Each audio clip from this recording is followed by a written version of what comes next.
Closed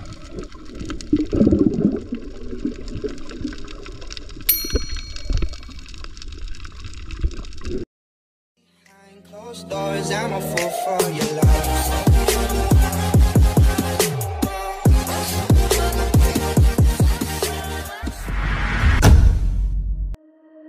In this video, samahan niyo ako mag-freedive sa Napaling Crack.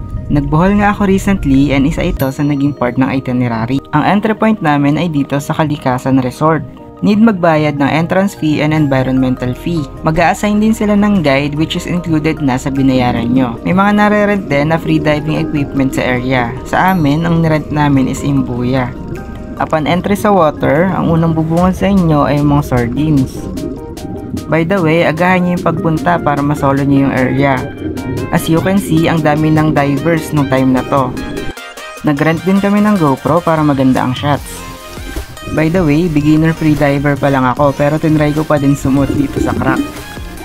And luckily, successful naman yung pagsuot ko, though medyo nabitin lang ako sa kabilang side. Wala naman din masyadong current sa part na to kaya medyo smooth lang naman yung pag-freedive.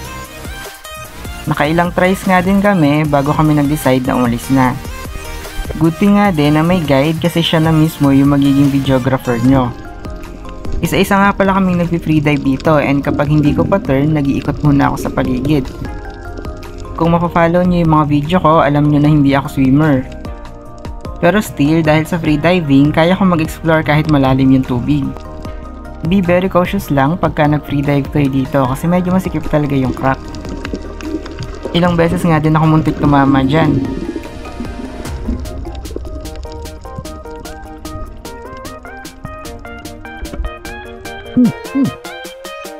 Pati nga yung guide medyo nag-warning kapag katatama ka na. Ito na yung last try ko, medyo hindi kasi okay yung equalization ko during this time. By the way, malapit-lapit lang din naman to from Kalikasan Resort.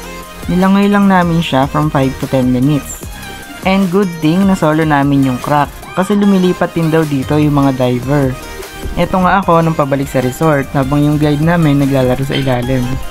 Umirit pa nga siya na isang freedive pa daw sa sardines bago kami umakyat.